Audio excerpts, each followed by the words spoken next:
So break down for people people exactly what they're willing to admit to. All right.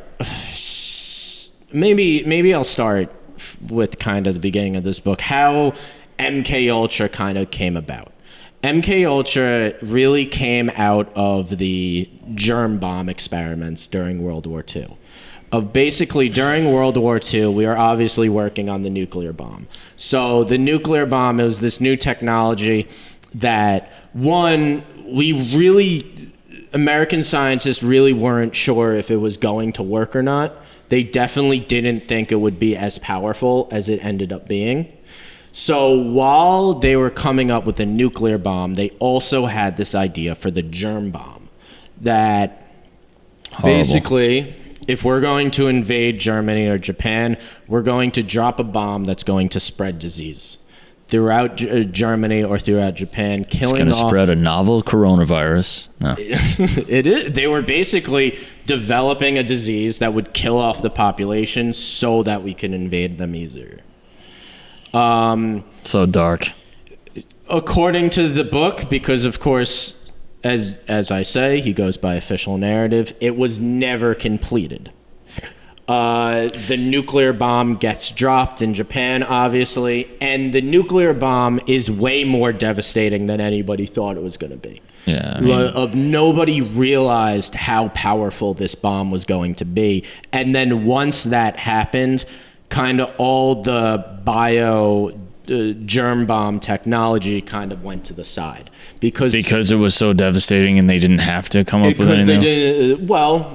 That's according to the theories. The theories of, or at least what CIA says, is we didn't have to develop this technology anymore because the nuclear bomb was so powerful. Yeah.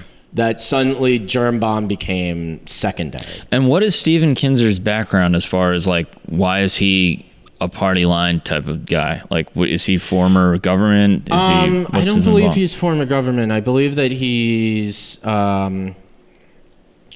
He's been a journalist like his entire career, basically. I don't know if like... Is he just like trying to be taken seriously? I really think that it's just he's trying to be taken seriously. Yeah. Doesn't want to like... I think it's more, credential wise. Right. Kind of. He doesn't want to take the risk of like... Conspiracy theorist. Yeah. Exactly. But...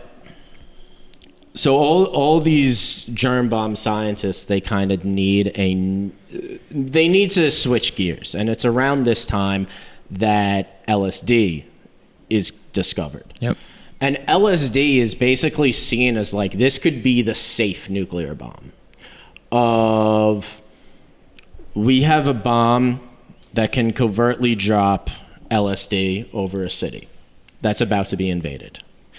LSD... It incapacitates soldiers and civilians for a while, but doesn't really have, at least in smaller doses, doesn't really have too many long-term effects. And if you were to drop it, you'd have minimal civilian casualties, but everybody would be incapacitated. So they're actually... And invade a city and take it over. They actually wanted to drop a bomb of LSD? At least the early stages was the idea. Well, how would that even work? Like emitting... Because LSD has to be ingested. Well, they also didn't really understand the drug too much at this time, but they thought it would spread basically like how a germ would spread. Basically how a disease of like it could spread person to person. The effects of LSD could spread. Not how it works. Well, we know that's obviously not how that works. But he talks about this in this book. There was kind of a test of if we're able to develop something that could be dropped covertly that would spread person to person in San Francisco in the early 50s. They kind of dropped this aerosol that basically contained this red dye that was relatively harmless into San Francisco to see how many people it would affect. And it basically affected all of San Francisco and parts of Oakland. This was in the early 50s with pretty much no side effects. So they knew that something like this was possible. What do you mean it affected people with no side effects? I mean, like, it was a red dye, so it was like a lot of people in San Francisco and Oakland basically like started reporting that there was like this red dye or red fluid like in their stool or in their urine. Gotcha, but it didn't actually do anything. But it didn't actually like do anything harmful for them.